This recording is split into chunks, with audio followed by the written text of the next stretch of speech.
and abandoned it to the hewers of wood and the drawers of water. And Plato woke up one day and said to his people, those who say that politics is beneath them shall be ruled by their inferiors. Speak up. So the alienation of the Nigerian middle class, and you are the ones, you're saying your alienation from politics, because I finally got smart and decided that I would go into politics.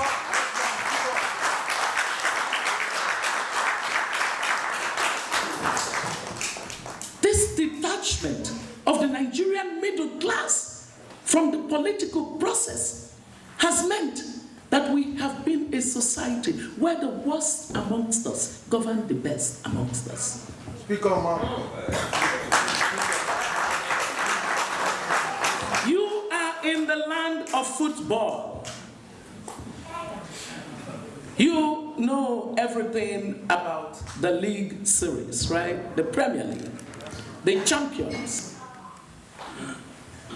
What quality of team goes on to win the championship or the Premier? Best of the best.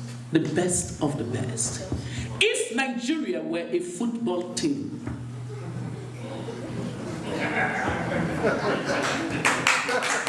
Yes, ma'am. would you say that we have been playing with that star cast of players? So why do you and I have any expectations from fielding a team that is less than 11th 11 in our politics? Not even second 11, not third 11, not fourth 11, not fifth 11. And we all, as middle class, mind our businesses. And do you know what has happened frequently? What happens frequently is that this very willful political class then gets into this complicity with the bottom of the pyramid, that they have cornered into a weaponization of poverty.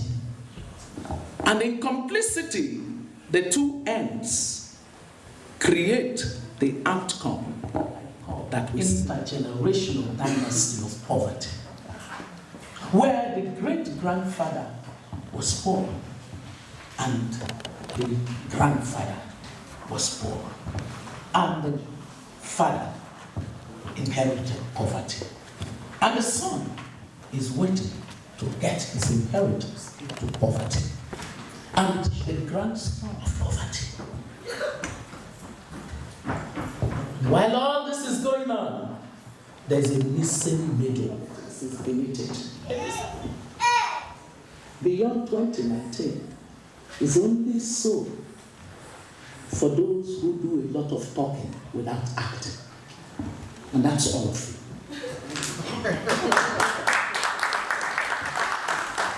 For the best of the Nigerian minds must enter the Nigerian political space.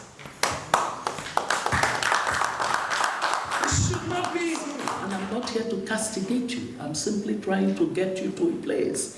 Remember that before you got us started, you used the term to unlearn and learn. It's not just to unlearn. You learn, you unlearn, you relearn. Yeah. Yes, ma'am. And so we take a look at this and we say that if you are comfortable in the United States and in the United Kingdom and from a safe distance, give us some pontification on how Nigeria should be governed, without realizing that the cumulative IQ of all of you in this room tops the chart of what happens in the National Assembly of Nigeria. Then you are not thinking Nations are built not because people are physically great. Nations are built out of knowledge. What quality of knowledge is building the 36 states of the Federation of Nigeria? What quality of knowledge? What quality of knowledge is building the Federal Republic of Nigeria? While you stay detached and having ideas that you give to whom? To those that not taking your idea into account has no consequence, or you don't know what is the price that they pay for not considering your ideas. Is there any? No. No. So what do you think they say? They look at you and they say, leave them, let them be speaking their grammar. So if there's anything I've come here to say to you, it is that I entered politics not because I need a title, not because I need to be called Madam President.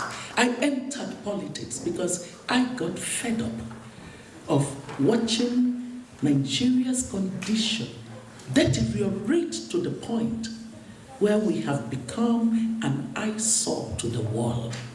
And then you and I sit around feeling accomplished. No, we are not. We are not accomplished individually. Until Nigeria gets it right, neither you nor I is accomplished. And I got fed up. I got fed up of knowing that Nigeria is the world capital of poverty. And that when that news came out, the rest of the world worried for us more than our political class worried. What did our political class do in reaction to that news? They started quarreling. They forgot that they just were told that 87 million of their citizens live in pernicious poverty. They forgot the victim, as they usually do.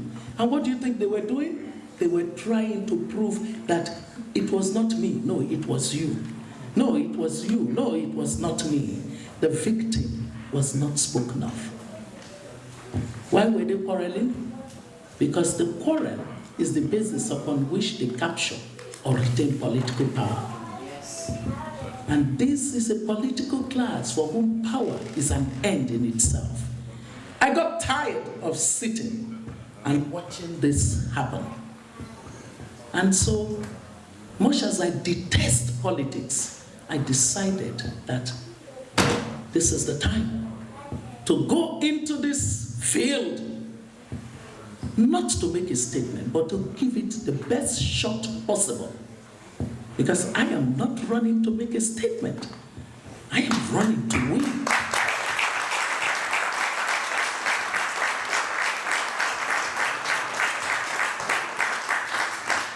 So what is it that 2019 must bring for us so that we can start the process of aligning governance to the ideals of democracy? 2019 must bring for us the use of the kind of influence that you have. You, more or less, have become a quasi-government because of the nature of resources that you have. There are 3 possible resources that the diaspora community anywhere has. Number 1 resource is partnerships. If we did a partnership mapping of all of you, of all the networks and things that you belong to globally, you'll be shocked the kind of leverage that we have right here in this room. Are you understanding? Number 2 thing that you have, I already spoke about, knowledge. It has often been proven that the Nigerian community in most Western capitals, and now increasingly Asian capitals, constitute the class of, what do you call them, immigrants, or residents, or nationals, non-nationals, with the highest level of academic attainment. In the United States, in the UK, in Europe, that is amazing.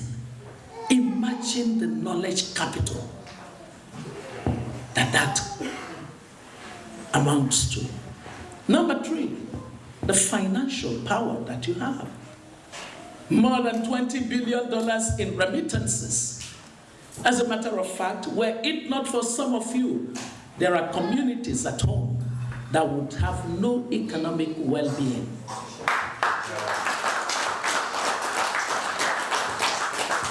In all of that, it means that you are enormously influential. You can determine a lot in terms of the quality of leadership that emerges in our political process. But you've got to understand your power, and you've got to leverage your power appropriately.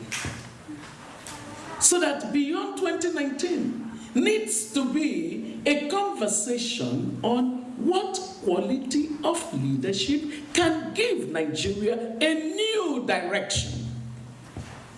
Nigeria needs to get its own experience of technological disruption in its politics.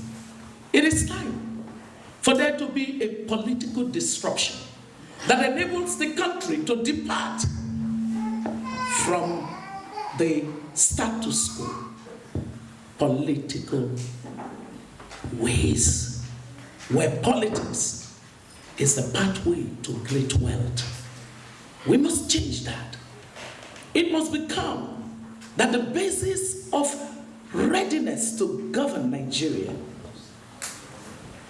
is determined by the character, the competence, and the capacity of those who present themselves for the political competition.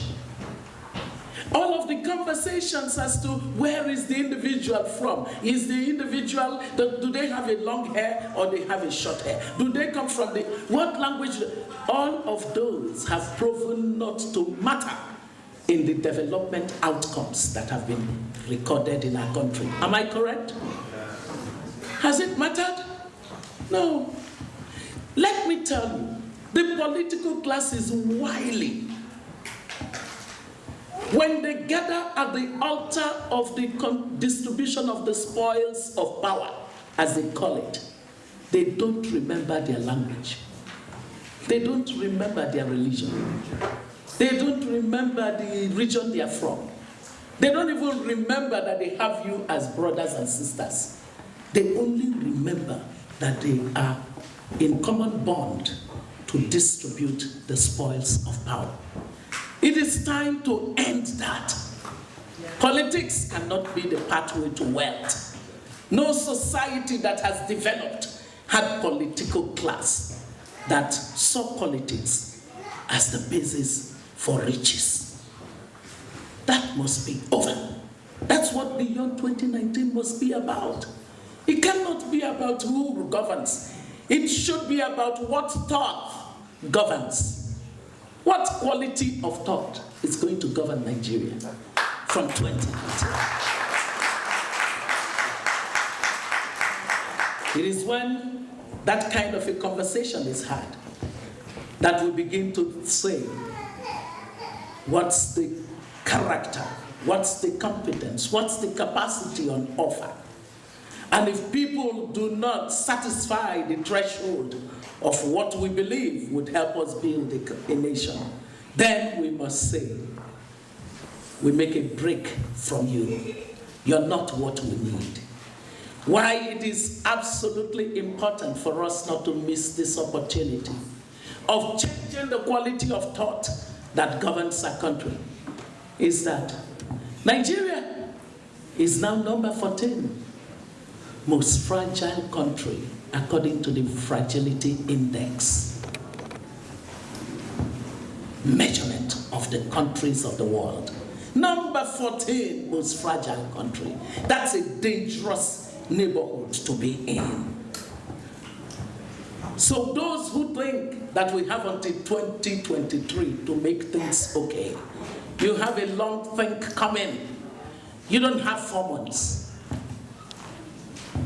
You cannot have a situation where 3 to 4 million Nigerian young people join the labor market every year, and only 10% of them would likely get anything called decent job.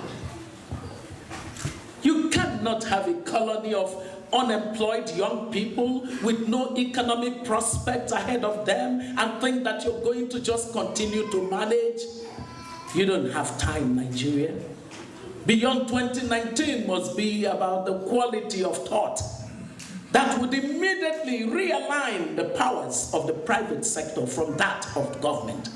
Our political class that we know today enjoys the enormous powers of government. We don't want people who love the powers of government. We want people who love the capacity of the private sector to develop and to be the best that they can be.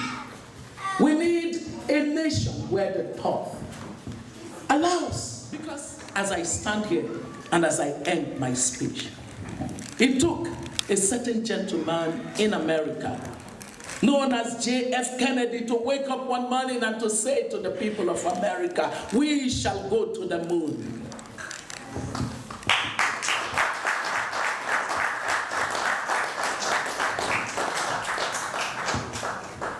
I stand here to say to you, we shall claim the 21st century. It will not be just about beyond 2019. It is that an awakening shall happen. You may not see it coming, but it is here. It shall happen. That 2019 will be a departure. You give me stardom, you they show me love, you know be like. Igbo question, Indinjibiri, my family, if don't be God where I forget, forever we go give God the glory. We they travel, they go, they come. Everything we do, they prosper. Now because your name not favor, all is like the grace of God. Let the people done the ask. Now what the Baba do the dance. Yeah, the Baba do well for me. Now my life become better. Not because I suffer fast, not because I pray and fast. No be your show, no be that.